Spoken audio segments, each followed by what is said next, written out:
welcome back to YouTube. I'm Chesna, your English teacher, and in this video we are going to discuss the syllabus of plus 2 English. And I know you scored very good marks in your plus 1 public exam, but you know one thing, yeah, you should learn more than it, or you should prepare more than it to score good marks in your plus 2 public exam. So നിങ്ങൾ എല്ലാ ആൾക്കാരും നല്ല അടിപൊളിയായിട്ട് ചിലപ്പോൾ എന്ത് ചെയ്തിട്ടുണ്ടാവും, plus വണ്ണിൽ നല്ല മാർക്ക് വാങ്ങിയിട്ടുണ്ടാവും അല്ലേ. എന്നാലും പല കുട്ടികൾക്കും ചിലപ്പം 70ന്റെ മുകളിൽ ജസ്റ്റ് 70 സംതിങ്ങോ അല്ലെങ്കിൽ 80 സംതിങ്ങോ ഒക്കെ ആയിട്ട് ചുരുങ്ങി പോയിട്ടുണ്ടാവും. അല്ലെങ്കിൽ 90 എബോ ഉണ്ട്, പക്ഷെ നിങ്ങൾ വിചാരിച്ച ആ ഒരു സ്കോർ നിങ്ങൾക്ക് വാങ്ങാൻ പറ്റിയിട്ടില്ല എന്നൊക്കെയുള്ള പല കൺസേൺ ഉള്ള കുട്ടികളുണ്ടാവും അല്ലേ. അപ്പം നിങ്ങളുടെയൊക്കെ ആവശ്യം എന്താ, പ്ലസ് ടുവിൽ നമുക്ക് അടിപൊളിയായിട്ട് പ്രിപ്പയർ ചെയ്യാം, അടിപൊളിയായിട്ട് നല്ല സ്കോർ തന്നെ നമുക്ക് എന്ത് ചെയ്യണം, വാങ്ങണം എന്നുള്ള. കാരണം ഇത് രണ്ടും കൂടിയിട്ടല്ലേ, പ്ലസ് വണ്ണിന്റെ മാർക്കും അതേപോലെ തന്നെ പ്ലസ് ടുവിന്റെ മാർക്കും ഒക്കെ കൂടിയിട്ട് നമുക്ക് നല്ലൊരു ഗ്രേഡിൽ എത്തേണ്ടതായിട്ടുണ്ട്, അല്ലെങ്കിൽ നല്ലൊരു സ്കോറിൽ നമുക്ക് എത്തേണ്ടതായിട്ടുണ്ട് എന്നുള്ള. ഓക്കെ, അപ്പൊ അതിനെന്താ ചെയ്യേണ്ടത്, എങ്ങനെ നമ്മൾ പഠിക്കേണ്ടത്, ഇങ്ങനെ ഒരുപാട് ആൾക്കാർ ചോദിക്കാറുണ്ട്. സോ നമ്മൾ ഇന്ന് ഡിസ്കസ് ചെയ്യുന്നത് നമ്മുടെ ഒരു ഹോൾ സിലബസ് ആണ്. എന്തൊക്കെയാണ് നമുക്ക് പഠിക്കാനുള്ള പ്ലസ് ടു ഇംഗ്ലീഷിൽ, ചാപ്റ്റേഴ്സ് മാത്രമല്ല, അതിന്റെ നമുക്ക് ഗ്രാമർ പഠിക്കാനുണ്ട്, ഫോർമാറ്റ്സ് പഠിക്കാനുണ്ട്. സോ എന്തൊക്കെയാണ് നമ്മൾ പഠിക്കേണ്ടത്, ഈ കാര്യങ്ങളൊക്കെയാണ് നമ്മൾ ഈ വീഡിയോയിൽ ഡിസ്കസ് ചെയ്യുന്നത് എന്നുള്ള. Okay, yes. സോ നിങ്ങൾ ആദ്യം തന്നെ മനസ്സിലാക്കേണ്ട കാര്യം എന്താ, yes, we have to learn 5 units. നമുക്ക് 5 യൂണിറ്റ്സ് പഠിക്കാനുണ്ട്. and there are 16 chapters. 16 chapters നമുക്ക് പഠിക്കാനുണ്ട് കേട്ടോ. ഓക്കെ, ഈ 5 യൂണിറ്റ്സ് എന്ന് പറയുമ്പോൾ അതിൽ ആദ്യത്തെ യൂണിറ്റിൽ നമുക്ക് 4 ചാപ്റ്റേഴ്സ്, അതുകൊണ്ടാണ് നമുക്ക് ഈ 16 ചാപ്റ്റേഴ്സിലേക്ക് വന്നത്. Okay, yes. സോ നോക്കും, അടുത്തത് അതിൽ ആ ഒരു 16 ചാപ്റ്റേഴ്സിന്റെ ഡിവിഷൻ വരുന്നത് എങ്ങനെ, 5 പോംസ് ആണ്. ദെൻ അതേപോലെ തന്നെ 11 പ്രോസസ്സും കൂടിയാണ് എന്നുള്ള കേട്ടോ. 11 പ്രോസസ് നമുക്ക് പഠിക്കാനുണ്ട്, അഥവാ 5 എണ്ണം മാത്രമേ നമുക്ക് കവിതകളായിട്ട് വരുന്നുള്ളൂ എന്നുള്ള. ബാക്കിയൊക്കെ കുറച്ച് എസ്സേ ആയിട്ടും കുറച്ച് സ്റ്റോറി ആയിട്ടും ഇങ്ങനെയൊക്കെയാണ് നമുക്ക് പഠിക്കാനുള്ളത്. ഓക്കെ, ബാക്കി 11 എണ്ണം. സോ ഫസ്റ്റ് നമ്മൾ ചെയ്യേണ്ട കാര്യം എന്താ അല്ലേ, നമ്മുടെ ഈ ഒരു കണ്ടന്റ് പേജ് ഉണ്ടല്ലോ നിങ്ങളുടെ ടെക്സ്റ്റ് ബുക്കിൽ, നിങ്ങൾക്ക് ഫസ്റ്റ് തന്നെ കാണാൻ വേണ്ടി പറ്റും ഇതിന്റെ ഒരു കണ്ടന്റ് പേജ് എന്ന് പറയുന്നത് അല്ലേ. യെസ്, അപ്പൊ നിങ്ങൾ ചെയ്യേണ്ട കാര്യം എന്താണ്, നമ്മൾ ഏതൊരു കാര്യം നമ്മൾ പഠിക്കാൻ വേണ്ടി തുടങ്ങുമ്പോൾ ആദ്യം ഒരു ധാരണ ഉണ്ടാക്കി വെക്കണം എന്നുള്ള, എന്തൊക്കെ എനിക്ക് പഠിക്കാനുള്ളത് എന്നുള്ളത് അല്ലെ.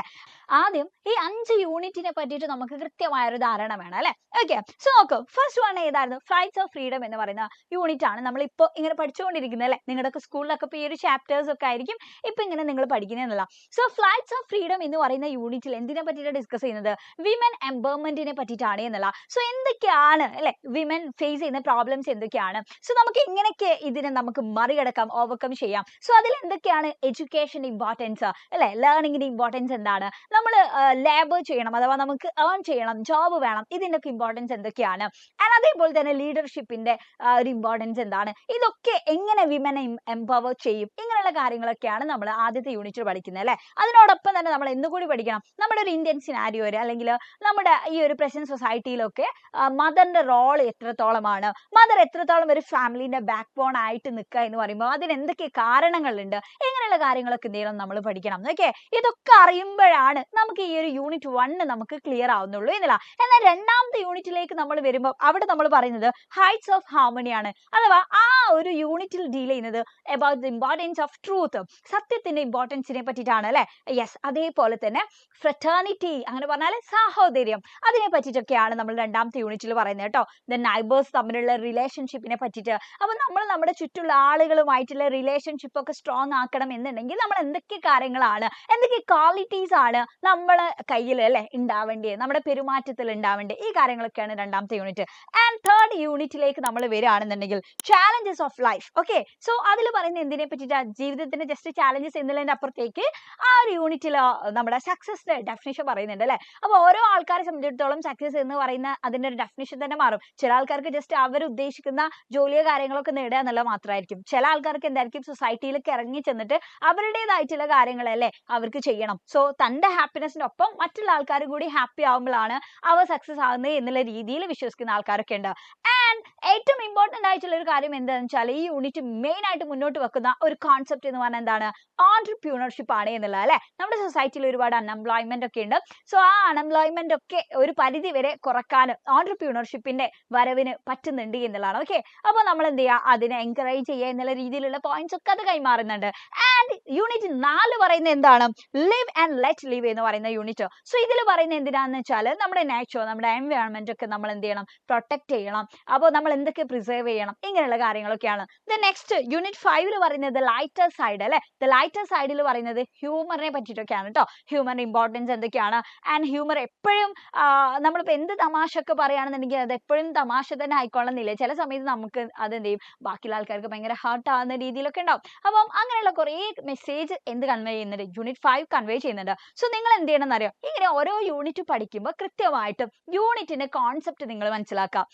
എന്താ ഈ യൂണിറ്റ് കൺവേ ചെയ്യുന്ന കാര്യം, അപ്പോൾ അത് ആ ഒരു ഐഡിയ നമുക്ക് കിട്ടിയാൽ നമുക്ക് എന്ത് ചെയ്യും, ക്ലിയർ ആയിട്ട് തന്നെ അതിൻ്റെ ഉള്ളിലുള്ള ബാക്കി ചാപ്റ്റേഴ്സ് നമുക്ക് പഠിച്ചെടുക്കാൻ വേണ്ടി പറ്റും എന്നുള്ള. കാരണം ഈ എല്ലാ ചാപ്റ്റേഴ്സും തമ്മിലൊരു ബന്ധം ഉണ്ടാവും. ഇതൊക്കെ എന്താണ് ചൂണ്ടിക്കാണിക്കുന്നത് ഒരേ ഒരു കോൺസെപ്റ്റിലേക്കായിരിക്കും എന്നുള്ള കേട്ടോ. ഓക്കെ, അപ്പോൾ വ്യത്യസ്ത രീതിയിലാണ് ഇതിൽ കാര്യങ്ങൾ പറയുന്നേ എന്നുള്ളൂ. പക്ഷെ ഇതിനൊക്കെ മെയിൻ ആയിട്ട് ഒരു കോൺസെപ്റ്റ് കൈമാറാനുണ്ടാവും. അപ്പോൾ യൂണിറ്റിനെ പറ്റി ഒരു ഐഡിയ ഉണ്ടെങ്കിൽ നമുക്ക് ചാപ്റ്റേഴ്സ് എളുപ്പമാവും. സോ പിന്നെ നമ്മുടെ ഒരു സംശയം എന്തായിരിക്കും, ഓക്കെ ചാപ്റ്റേഴ്സ് ഇത്രയൊക്കെയാണ് എന്നുള്ളത് അറിയാം, പക്ഷെ എന്തൊക്കെ ഗ്രാമർ ആണ് നമ്മൾ പഠിക്കേണ്ടത് അല്ലെ. +2 പഠിക്കുന്ന ഒരു കുട്ടീനെ സംബന്ധിച്ചിടത്തോളം എന്തൊക്കെ കാര്യങ്ങൾ ഞാൻ പഠിച്ചിരിക്കണം എന്നുള്ളതായിരിക്കും നിങ്ങളുടെ മറ്റൊരു കൺഫ്യൂഷൻ. സോ യെസ്, ഞാൻ ഇവിടെ കൊടുത്തിട്ടുണ്ട് വളരെ കൃത്യമായിട്ട് നമ്മൾ എന്ത് ചെയ്യണം എന്നുള്ളതാണ്.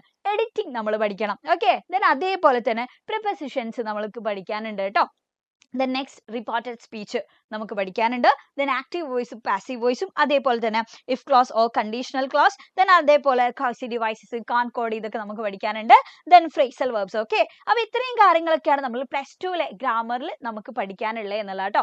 നമ്മൾ 10ാം ക്ലാസ്സിനൊക്കെ ഇപ്പോൾ നിങ്ങൾക്കറിയാം, നിങ്ങൾ ഭയങ്കരമായിട്ട് ടെൻഷൻ അടിച്ചിട്ടുണ്ടാവും ഒരുപാട് ഗ്രാമറിനെ പറ്റിയിട്ട് ആലോചിച്ചിട്ട്. +1 ഉണ്ടാവും, പക്ഷേ +2 നമുക്ക് ഇത്രയൊക്കെ ഗ്രാമറാണ് പഠിക്കാനുള്ളത്. പക്ഷേ എന്ത് ചെയ്യണം, പഠിക്കുന്നത് നമുക്ക് അടിപൊളിയായിട്ട് ഇപ്പോഴേ പഠിച്ചു തുടങ്ങിയാൽ അവസാനം നമുക്ക് വലിയൊരു ബുദ്ധിമുട്ട് ഇല്ലാതെ തന്നെ നമുക്ക് എന്ത് ചെയ്യാൻ പറ്റും, നമുക്ക് എക്സാമിന് സ്കോർ ചെയ്യാൻ പറ്റും എന്നുള്ള. ഓക്കെ, നെക്സ്റ്റ് നിങ്ങളുടെ മറ്റൊരു സംശയം, എന്തൊക്കെ ഫോർമാറ്റ്സ് നമ്മൾ പഠിക്കാനുള്ള, അല്ലെങ്കിൽ എന്തൊക്കെ ഡിസ്കോഴ്സുകൾ നമുക്ക് പഠിക്കണം എന്നുള്ള. സോ ഞാൻ ഇവിടെ ഒരുപാട് ഡിസ്കോഴ്സുകൾ കൊടുത്തിട്ടുണ്ട് എന്നുള്ള കേട്ടോ.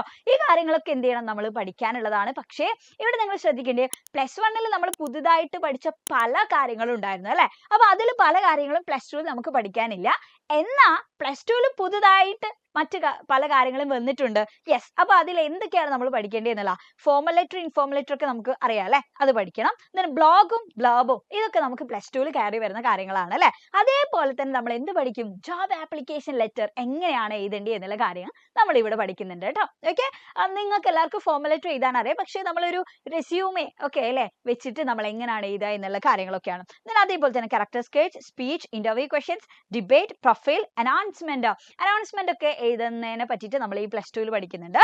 ലൈവ് TV റിപ്പോർട്ട് നമ്മൾ ഓൾറെഡി പഠിച്ചതാ അല്ലേ, പക്ഷെ അത് നമുക്ക് +2 പഠിക്കാനുണ്ട്. ഓക്കെ, ന്യൂസ് റിപ്പോർട്ട്, അപ്രിസിയേഷൻ എഴുതാൻ നിങ്ങൾക്ക് എല്ലാ ആൾക്കാർക്കും അറിയാം, നമ്മൾ +1 കഴിഞ്ഞ് വന്നതാ അല്ലേ. പക്ഷെ ഇവിടുത്തെ പ്രത്യേകത എന്താ, +2 നമുക്ക് എഴുതാനുണ്ടാവുക യെസ് പോം കമ്പാരിസൺ ആണ് എന്നുള്ള. അഥവാ നമ്മൾ ടെക്സ്റ്റിൽ ഓൾറെഡി പഠിച്ചിട്ടുള്ള ഏതെങ്കിലും ഒക്കെ ഒരു പോം ഉണ്ടാവും. ഓക്കെ, അത് തരും. പുറമെ ഇവരെന്ത് ചെയ്യും, പുറത്തുനിന്നുള്ള ഏതെങ്കിലും ഒരു പോം തരും എന്നുള്ളത് അല്ലെ, ഒരു അൺനോൺ ആയിട്ടുള്ള പോം തരും. ഓക്കെ, സോ ഇത് രണ്ടും നമ്മൾ എന്ത് ചെയ്യണം, നമ്മൾ കമ്പയർ ചെയ്യണം, അതിന്റെ കോൺട്രാസ്റ്റ് കാര്യങ്ങളൊക്കെ നമ്മൾ എഴുതുക. ഈ രീതിയിലായിരിക്കും നമുക്ക് +2 അവസാനത്തെ ക്വസ്റ്റ്യൻ വരിക എന്നുള്ള. ഓക്കെ, അപ്പൊ നമ്മൾ എന്ത് ചെയ്യണം, അത് പഠിക്കണം. നെക്സ്റ്റ് പാരഗ്രാഫ് റൈറ്റിംഗിന്റെ ക്വസ്റ്റ്യൻസ് വരാറുണ്ട്, നമ്മുടെ അഭിപ്രായമൊക്കെ എഴുതുന്ന രീതിയിൽ. Next notice, email, introductory speech, narration, writeup, seminar paper അല്ലെങ്കിൽ സെമിനാർ റിപ്പോർട്ട് ഒക്കെ ചോദിക്കാറുണ്ട്. മേക്കിംഗ് സജഷൻസ്, ഇപ്പൊ നമ്മൾ എന്തെങ്കിലും ഒരു അഡ്വൈസ് ഒക്കെ കൊടുക്കുക, യു ഷുഡ് എന്ന് വെച്ചിട്ട് അല്ലെ. അപ്പൊ യു ഷുഡ് അല്ലെങ്കിൽ യു ഹാവ് ടു എന്നൊക്കെ പറഞ്ഞിട്ട് നമ്മൾ കൊടുക്കുന്ന അഡ്വൈസ്. അപ്പം ഓൾറെഡി എന്ത് തരും, ക്വസ്റ്റ്യൻ പേപ്പറിൽ ജസ്റ്റ് യു ഷുഡ് എന്നൊക്കെ പറഞ്ഞിട്ട് തരും, അല്ലെങ്കിൽ യു ഹാവ് ടു എന്നൊക്കെ പറഞ്ഞിട്ട് തരും, ബാക്കി നമ്മൾ ഫില്ല് ചെയ്യണം എന്നുള്ള. അപ്പൊ ഇത്രയൊക്കെ കാര്യങ്ങൾ നമുക്ക് എന്ത് ചെയ്യണം, +2 പഠിക്കാനുണ്ട് എന്നുള്ള കേട്ടോ, ഫോർമാറ്റ്സിന്റെ ഒക്കെ കാര്യത്തിൽ. ഓക്കെ, സോ ഈ ഒരു ചാപ്റ്ററിന് എങ്ങനെയൊക്കെ ക്വസ്റ്റ്യൻസ് വരിക എന്നറിയാൻ വേണ്ടിയിട്ട് നിങ്ങൾ എന്താ ചെയ്യണം, you should practice previous year questions. Okay, നിങ്ങൾ എന്ത് ചെയ്യുക, കൃത്യമായിട്ട് PYQ ഒക്കെ നോക്കുക. അപ്പൊ നിങ്ങൾക്ക് ഒരു ഐഡിയ കിട്ടും എങ്ങനെയൊക്കെയാണ് ഈ ഒരു ചാപ്റ്ററിന് ക്വസ്റ്റ്യൻസ് വരുന്നത് എന്നുള്ളതിനെ പറ്റിയിട്ട്. ഓക്കെ, നെക്സ്റ്റ് എങ്ങനെയൊക്കെയാണ് അല്ലെ ഓരോ ഫോർമാറ്റ്സ് ഈ ഒരു ചാപ്റ്ററുമായി ബന്ധപ്പെട്ട്, ആ ചാപ്റ്ററിന് ശേഷമുള്ള ഒരുപാട് ആക്ടിവിറ്റീസ് ഒക്കെ ഉണ്ടാവും ഇല്ലേ. നമ്മൾ ഇംഗ്ലീഷിൽ ചാപ്റ്ററിന് ശേഷം ജസ്റ്റ് കുറെ ക്വസ്റ്റ്യൻസ് നിങ്ങൾക്ക് കാണാൻ വേണ്ടി പറ്റും. അപ്പൊ അതിൽ നോക്കുക കൃത്യമായിട്ട് ഈ ചാപ്റ്ററുമായി ബന്ധപ്പെട്ട് ഞാൻ പഠിക്കേണ്ട ഫോർമാറ്റ് എന്താ. അപ്പൊ എന്ത് ചെയ്യണം, ആ ചാപ്റ്ററോട് കൂടിയിട്ട് ആ ഫോർമാറ്റിനെ പറ്റി നിങ്ങൾക്ക് ഒരു ഐഡിയ ഉണ്ടാവണം എന്നുള്ളത്. ഓക്കെ, നെക്സ്റ്റ് അതേപോലെ തന്നെ അതുമായി ബന്ധപ്പെട്ടിട്ടുള്ള ഗ്രാമർ ഏതൊക്കെ പുതിയത് വന്നിട്ടുണ്ട്, അങ്ങനെയാണെങ്കിൽ നമ്മൾ അതും പഠിക്കുക എന്നുള്ള. ഓക്കെ, സോ നെക്സ്റ്റ് ഇനിയിപ്പോ പല സംശയം എന്തായിരിക്കും, പല ആൾക്കാരുടെയും സംശയം. എങ്ങനെയാ നമ്മൾ പഠിക്കുക എന്നുള്ള അല്ലെ, ഹൗ ടു സ്റ്റഡി എന്നുള്ളതായിരിക്കും പല ആൾക്കാരുടെയും സംശയം. ഓക്കെ, സോ ഇവിടെ നിങ്ങൾ ശ്രദ്ധിക്കേണ്ടത് എന്താണെന്നറിയോ, നമ്മൾ ഈ ഒരു ടെക്സ്റ്റിനെ അപ്രോച്ച് ചെയ്യുമ്പോൾ ഫസ്റ്റ് നിങ്ങൾ ചെയ്യേണ്ട കാര്യം എന്താണെന്ന് വെച്ചാൽ, നമ്മുടെ ഓരോ യൂണിറ്റിന് മുമ്പും ഇതേപോലെ ഒരു ഇൻട്രൊഡക്ഷൻ നിങ്ങൾക്ക് കാണാൻ വേണ്ടി പറ്റും അല്ലെ. ഞാൻ ഇവിടെ കൊടുത്തിട്ടുണ്ട് PPT-യിൽ. ഓക്കെ, നിങ്ങൾക്ക് ഇതേപോലെ കാണാൻ വേണ്ടി പറ്റും നിങ്ങളുടെ ടെക്സ്റ്റിൽ.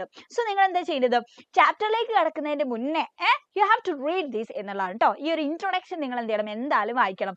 കാരണം എന്താന്ന് വെച്ചാൽ, നമുക്ക് ഉള്ളിൽ ഒരു 4 ചാപ്റ്റേഴ്സ് പഠിക്കാനുള്ളത് എന്നുണ്ടെങ്കിൽ പോലും അതിനെ വളരെ ചുരുക്കിയിട്ട് ഏറ്റവും നല്ല ഭംഗിയുള്ള സെന്റൻസിലാണ് ഇവിടെ പറഞ്ഞിട്ടുണ്ടാവുക. Okay, first chapter 3 L's of empowerment.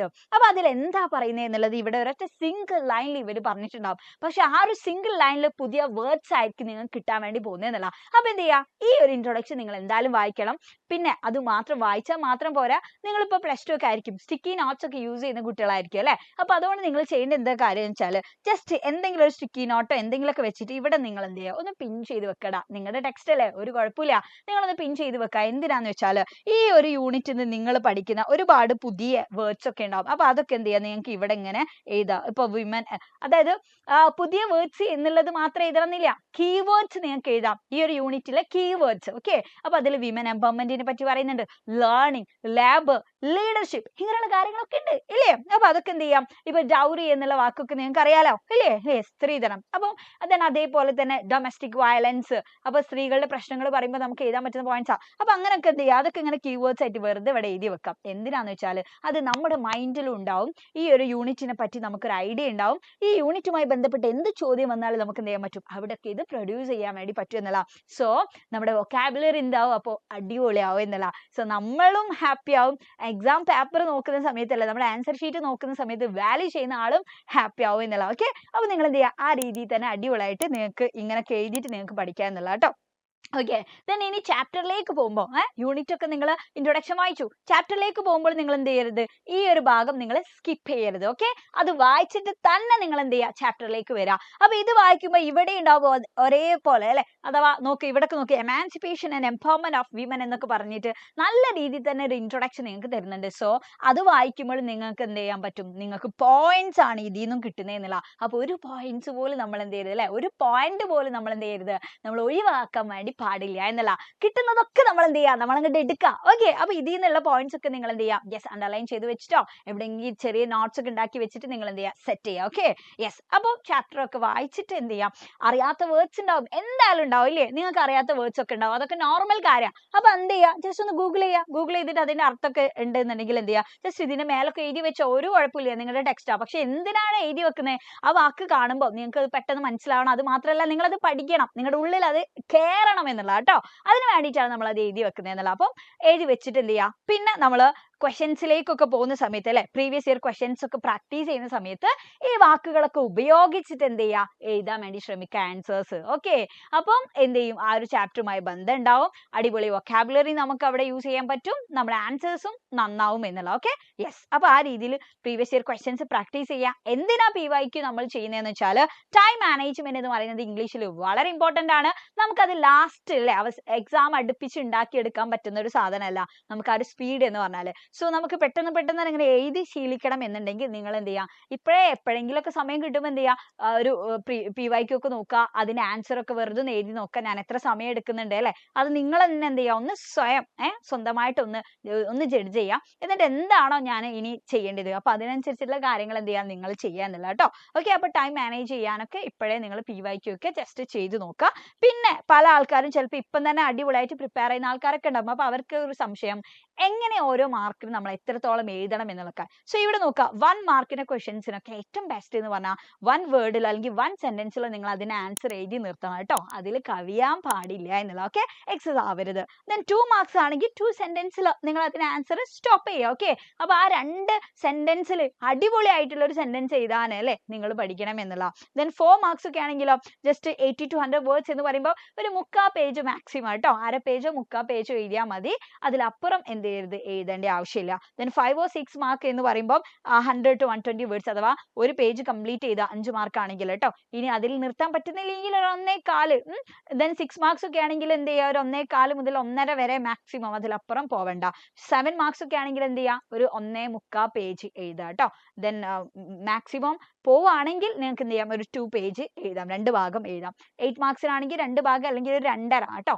ഇനി 2.5യും നിങ്ങൾക്ക് സ്റ്റോപ്പ് ചെയ്യാൻ പറ്റിയിട്ടില്ലെങ്കിൽ മാക്സിമം പോയാൽ 3, അതിലപ്പുറം പോയാൽ നമുക്ക് ടൈം മാനേജ് ചെയ്യാൻ പറ്റില്ല, ഒന്നും പറ്റില്ല.